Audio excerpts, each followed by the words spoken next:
они придумали, что 4 раза был пожар, вот, что ребенок пострадал, что ребенок там еле выжил, что там была катастрофа, вот, что мы ребенка забираем. Вот. Ну, тогда, конечно, я уже начала с ними ругаться, они вызвали полицаев, вот, меня выкинули, как я не знаю, как иначе какую-то преступницу. А ребенку синдром алкоголизма придумали диагноз. Ну, при том, что я не верю, чтобы у ребенка был синдром алкоголизма, потому что я спиртные напитки не пью абсолютно ни капельки, даже 2 капли не пью. Как организация называется, которая на Украине? Они, чтобы посодействовали как-то, можно такое? Ну, вы же понимаете, что Германия помогает хорошо Украине, и Украина никогда не пойдет против Германии.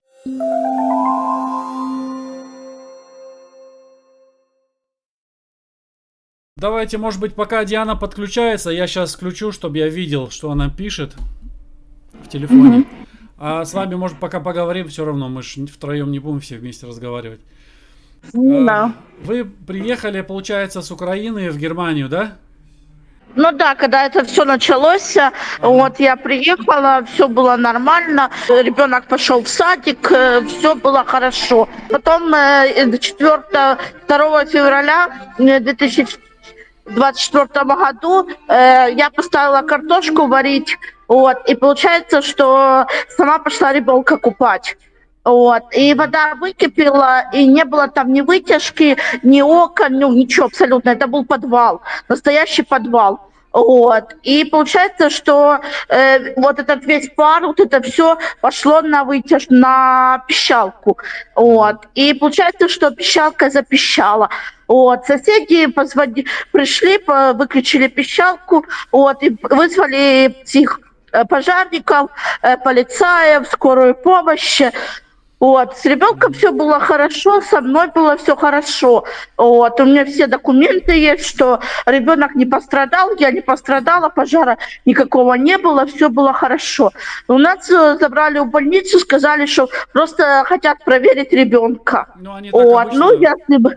Да, они так обычно начинают, да-да-да. Они всегда так делают. Они говорят, мы просто Ну проверим. да, они сказали, не переживайте, все будет хорошо, мы просто хотим проверить ребенка, типа, и все. И поедете домой. Вот, я же ничего с собой не взяла, я сумку только с деньгами, чтобы потом такси вызвать, потому что это был ночь, вот, и уже автобусы не ходили. Вот, я же сумку взяла и все. И они типа оставьте ребенка в машине. Я говорю, нет, я ребенка своего в машине оставлять не буду. И Андрей сразу, мамочка, мамочка, мамочка, начал плакать. И они, ну типа, ну ладно, идите. Вот, мы пошли, короче, я Андрею курточку одела, другую, и цей, ну, собралась, сумку взяла и пошли, и села в машину в скорую. Вот, нас привезли в больницу. Вот, с ребенку померяли давление, кардиограмму сделали, вот, и температуру померяли, и все. Вот, и типа заставили нас ждать.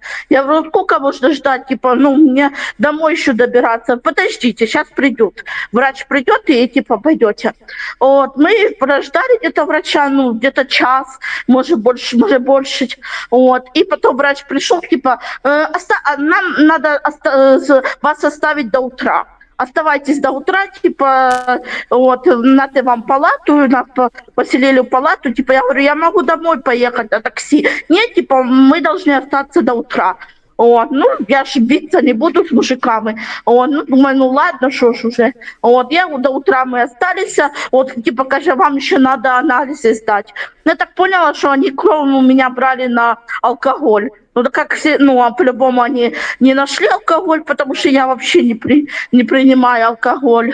Вот, и, ну, типа, они анализы у меня взяли, и все. Вот, и мы легли спать. Утром проснулись, и я пошла на ресепшн. Вот, я говорю, можно домой идти? Типа, с ребенком все хорошо, целую ночь прошла, все хорошо. Если бы что-то было бы, то, ну, ночью было бы.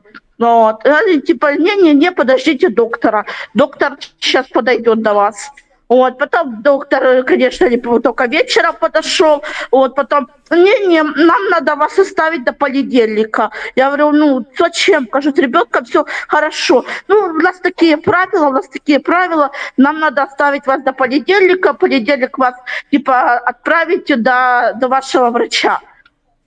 Вот, ну, я ж, короче, я говорю, все, ну, типа, все нормально. Вот, я же осталась до понедельника, вот, нас выписали, вот, не хотели нас выписывать, именно в 2 часа хотели выписать. Я говорю, зачем мне до 2 часов, с ребенком все хорошо, зачем? А потом по темноте мне далеко добираться домой. Я сейчас пойду, они, типа, нам надо выписку, что, типа, вам отдать. Я говорю, мне не надо выписка, я нигде не работаю, то есть мне не надо никаких документов от вас. Вот, они типа, ну ладно, идите.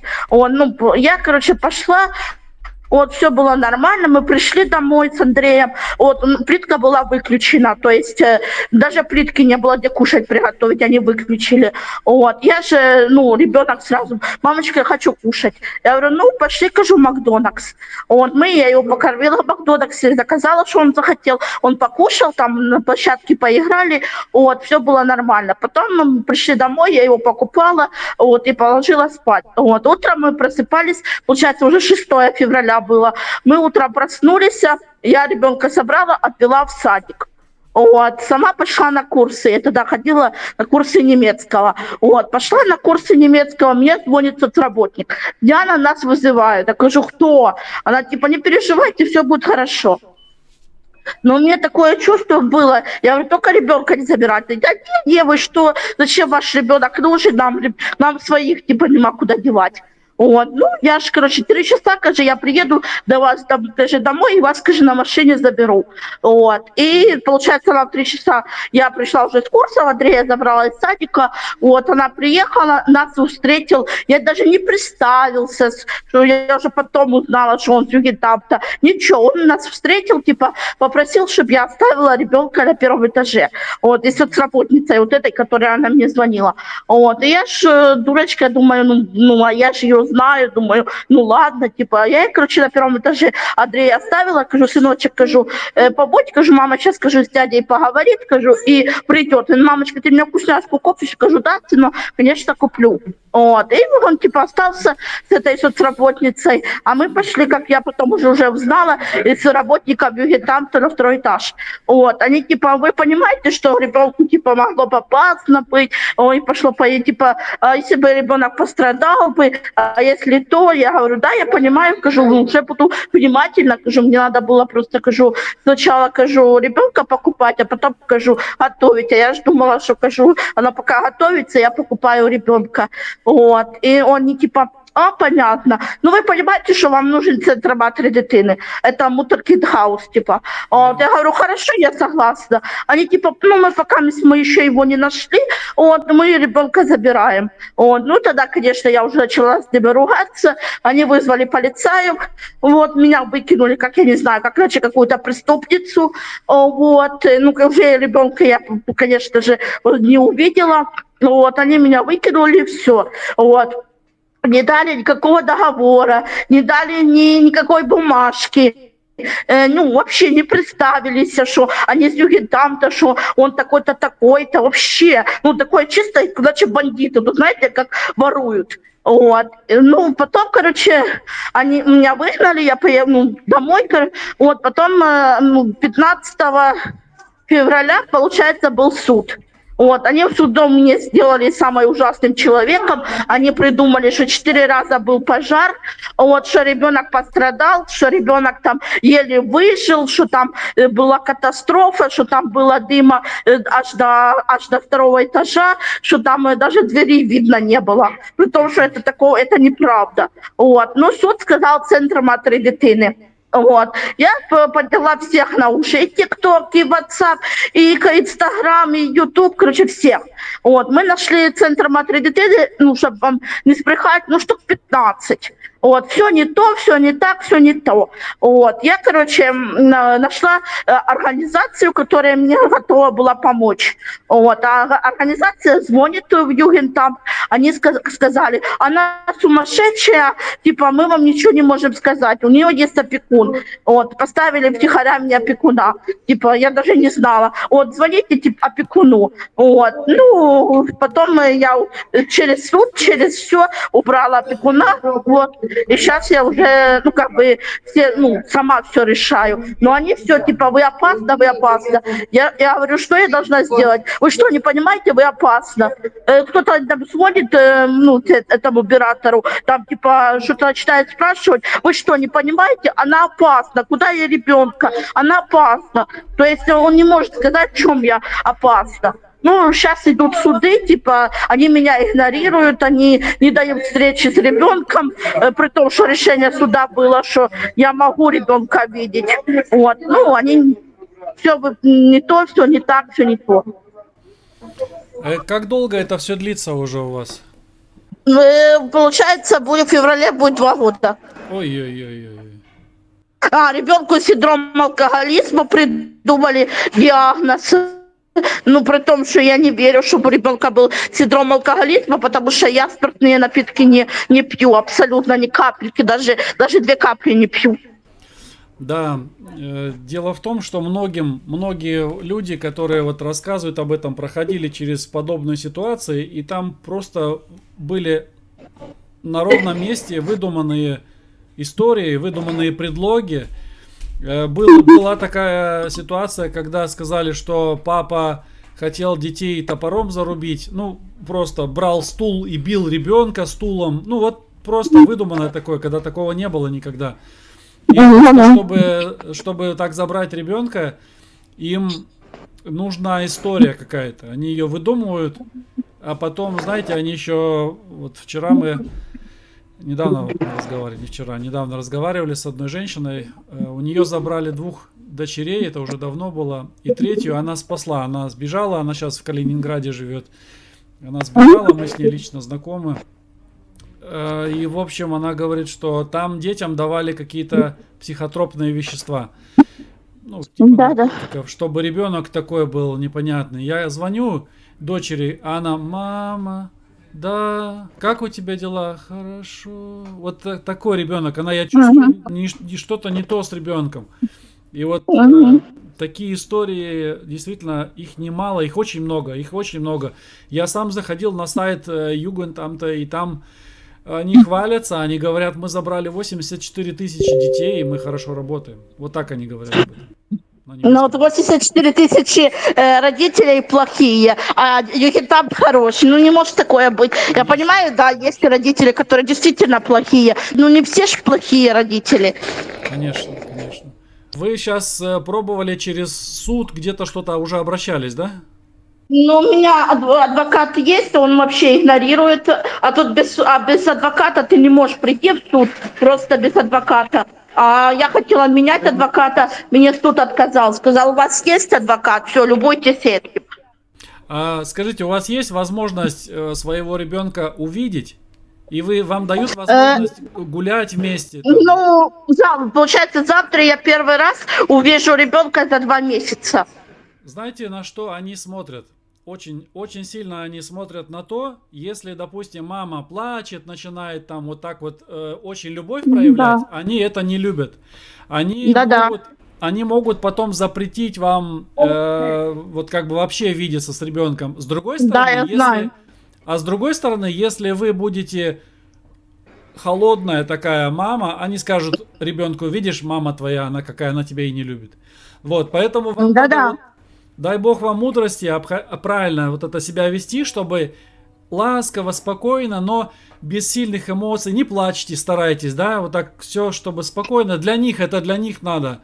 Ребенку попытайтесь объяснить и попытайтесь добиться, чтобы вам разрешили гулять. Ну вот иногда дают. У нас была ситуация просто одна, я знаю, люди из Киргизии приехали. Ну, они тоже немцы, как русскоговорящие немцы. Они из Киргизии приехали в Германию, у них забрали ребенка. Им выдумали историю, она заболела, у нее были краснуха, называется болезнь, красные пятнышки такие были. Сказали: вы тушите сигареты на ребенке. Папа так делает. Он говорит: я не курю даже, вы что, это мой ребенок. Я такого никогда не делал. Нет, все, забрали ребенка и отдали другой семье, немцам приемным. И Ну, родителям... так понимаете, ему даже запрещают, моему ребенку запрещают разговаривать там на русском, на украинском, только на немецком. Да, они так делают, да-да-да. Им только вот этот немецкий язык нужен, они другие языки не признают, да. И Телеграм. они, мгм. И они суду брешут, что ребенок пришел в Югентамт и сказал, что он маму не хочет видеть. Они брешут, это еще... Это они умеют, да-да. Ну, вот эта семья, которая им разрешили гулять с ребенком, они уже отдали немцам эту дочку. И Мгм. разрешили ей иногда приезжать и гулять. И они его просто украли. Но у меня я никак, потому что меня наедине с ребенком не оставляют. Не Там, ну, оставляют. как бы, нас 4 человека сидят. То есть я сижу, потом переводчик сидит, потом Югентамт сидит, и человек с интерната сидит, который отвечает за Андрея, которые... То И есть все-таки, они даже на 2 минуты не оставляют ребенка наедине со мной, потому что, ну, они, наверное, боятся, что я ребенку что-то скажу, или ребенок что-то скажет мне, и они, ну, очень боятся. У них чтобы все вам... плохие, понимаете, у них все плохие, они Да. хорошие. Да, да, это я знаю, это у них есть такое, но все равно, чтобы не сдаваться, да, вам надо попытайтесь добиться, чтобы вам дали разрешение с ребенком гулять. Когда дадут вам вот это один раз погулять, два, как сделали эти родители? Папа в такси сидел за углом, они гуляли, гуляли, гуляли, гуляли, за угол зашли в такси и в Ганнофер и улетели в Бишкек, в Киргизию. Еще одна семья у нас здесь живет, я с ними по телефону общался, у нее муж немец, коренной немец, а вот она из, не знаю, ну где-то в России она жила. И вот, и ребенок родился, и тоже Югентамт забрал ребенка, забрали. Они его украли в Югентамте и сбежали в Россию. И уже они года здесь как бы... У меня все документы на Андрея забрали насильно, понимаете? И меня лишили родительских прав. То есть я не имею права и путешествовать с ним, я не имею права с ним лечить его куда там, я не имею права решать, и там, какую школа, какая больница, где он будет жить, где он, ну, вообще я не имею права. То есть даже если, допустим, я бы ее украла, мне на таможне сразу его заберут, и я потом вообще ребенка не услышу, не увижу, они завезут куда-то, что я даже не знать буду, где мой ребенок. Вы знаете, еще в Польше еще как-то есть, помогают, ну, более-менее они относятся, они это дело понимают. Там есть польский какой-то правозащитник, такой уже пожилой человек, и он дипломат, и он может проезжать границу, его не досматривают. И он детей вывозил в багажнике, в машине из Европы. В Калининград завозили, и все, ребенка высадят, он разворачивался. Несколько детей он так спас. Я не знаю, сейчас он работает, или может его уже там и в тюрьму посадили, я не знаю. В Польше там более-менее, они не такие. Особенно нельзя ехать в Норвегию. Одна семья в Канаду уехала, у них 10 детей было, 10 детей забрали. Муж повесился, а жена с ума сошла. 10 детей забрали. Канада то же самое, там тот же Югент, там также все работает. Ну, не знаю, Знаете, я вот, говорю, я слышу массово в Германии, только именно украинцев. То есть не немцев, не цыгане, не турков, ну, именно украинцев. Ну, конечно, есть случаи всякие, но именно самая большая статистика украинцев. да, я очень много про это слышу тоже. К нам вот в гости приезжают из Германии, рассказывают, что да, украинцы, которые приехали вот последние годы, значит, в Германию как беженцы, у них у многих забирают детей. Для них это ребенок это просто товар. Конечно. И он должен быть товар хороший. Они не берут Конечно. плохого ребенка, потому что его потом плохо продашь. Ну, они потом продают их в другие семьи за деньги, понятно, все там это бизнес. Да. А хорошего ребенка его хорошо пристроить, если он красивенький, ну, то есть им подходит что-то. Да. Это бизнес. Продают на органы, продают на родителям, которые, ну, типа, однополые, там, мужикам, да, женщинам, которые лесбиянки. Да, однополым продают. Ну, дай бог, чтобы у вас такого не было, и чтобы вы все-таки забрали его. Не, ну они знают, что как бы я добиваюсь, они думали, что я так сдамся и ничего делать не буду. Они сами в шоке, что я, блин, цей зубами рвуся, ну. Ну да, да. Я уже куда только не обращалась. Я и Путину обращалась, вот, и на передачи всякие обращалась, и, короче, ну, везде. Нема такой организации, чтобы я там не обращалась. А если, например, вот министерство, как оно называется, Министерство внутренних дел, например, или какое-то, как организация называется, которая на Украине, они чтобы посодействовали как-то, можно такое? Или права защиты? Я ездила в прошлом году в Украину, ездила, они сказали, мы не можем ничего сделать, потому что ваш ребенок находится под защитой. Это они так говорят, да? Но они вместе с ними работают, Мгм. скорее всего. Ну, Ну, если... вы же понимаете, что Германия помогает хорошо Украине. И Украина никогда не пойдет против Германии, потому что, как бы, ну, и Да. оружие помогает, ну, вы сами понимаете. Ну да, сейчас вопрос денег, он решает вот эти все.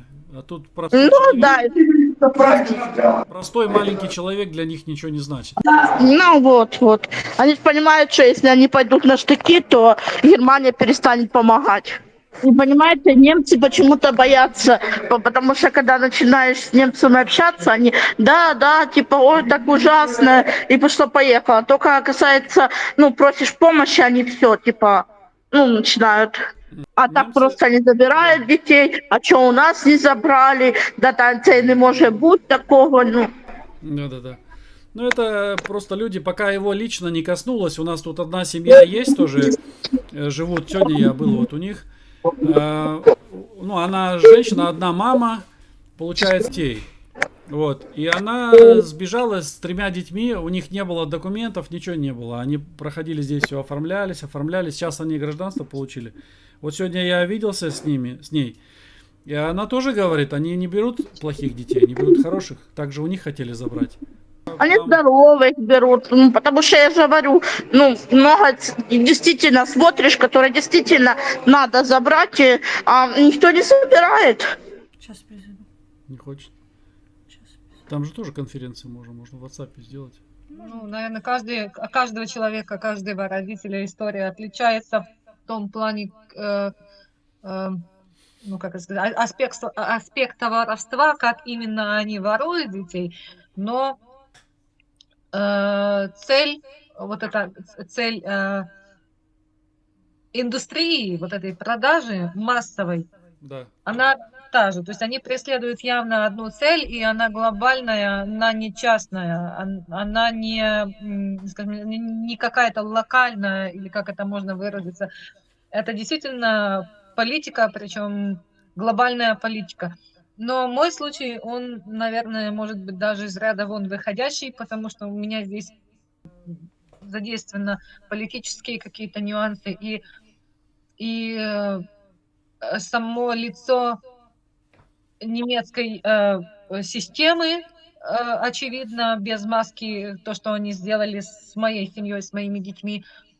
Ну и вообще отношение к мигрантам, к славянам, да и вообще к людям, в принципе.